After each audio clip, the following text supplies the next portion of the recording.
So I think about DLP and the bigger picture, and I actually think of it actually now as ILP, information loss prevention. Because data by itself, it sounds computery and techy. And if we want to go and talk to top business management, they understand information much better than they understand data. They are more interested to hear about information because they understand it as a concept. If you talk to them about data loss, it's like, whoa.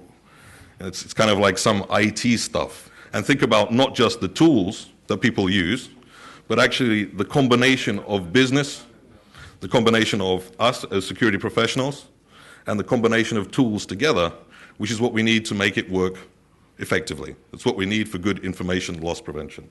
Right now, when I see implementations globally, not just in Russia, I see a big focus on the technology aspect. People buy the tool, they stick it in, they don't tell the business about it, they don't integrate it into their processes, they don't integrate it into incident management and response. It just sits there and it does a lot of things that upset people. Right? We don't leverage the tools and think about the people, the process, and the technology. So we need to evolve our thinking and think about it more like this. Think about the process. Think about how we integrate the things we're going to do into the business processes. The other thing that we see in these organizations is a very proactive approach to information security. It's not something that happens and, oh my God, let's panic. What are we going to do? Everything's gone wrong. Ah! Right? This is, we are proactive. We are actively looking at what's happening. We're actively communicating with the business when we see potential issues. We're actively talking to the business. We're actively telling them about emerging threats. And we're building that into their processes, and we're building that into the way that they manage security. So basically, the key thing, and the key thing that they all have in common, is if you look through their organizations, there's a very common view and a common strategy and a governance framework around information loss, around information security in general. Right? Appropriate governance systems in place. So if you look at our organization and data loss and what's driving that, it's driven by our group managing risk or risk management partner, who is responsible for reducing the overall risk of the firm. Yeah? If you look at the bank, this was driven by a combination of risk, internal audit, and operations. These were the people, and it was at top level. If you actually look at that bank, the person who was most behind the project was actually the CEO of the organization. That was the level of engagement that they had on that project. And if you don't have that, you're going to be fighting an uphill battle. Right?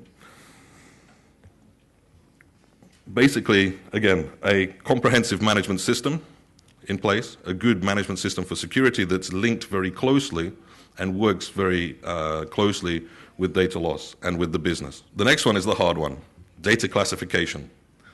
I remember doing data classification projects in 1980 something, and that's really quite scary. And I never saw a really good one because they all try to be overly complex. And again, for each of these three organizations, the thing that made DLP more successful was their ability to actually obtain their inventory of assets and easily have a repeatable process to classify them. So building a foundation basically starts with data classification, information classification, because without it, the rest of it falls down. Right? Standardize the requirements, make it simple, clear, and communicate it well. Right? And make sure that you include the regulatory requirements as part of that process, which is something we often bolt on at the end and doesn't always work. Next is to design the framework, a global framework with policies, supporting documentation. Think about how we're going to build that into existing business processes. Maybe it's around information handling of personal data, of medical data. Think about how we're going to build our incident response and what are we going to do when something happens. You know, we can't just immediately stop everybody from working, so what is our approach to dealing with issues? Right? How are we going to share and collaborate information throughout the organization so we build good practices? Right? Build a governance model. Right? It needs to start at the top. It needs to have senior management commitment and buy-in, otherwise it's going to fail. Right? It needs to be fit for purpose. It needs to fit your organization and not just any organization. And then again, people.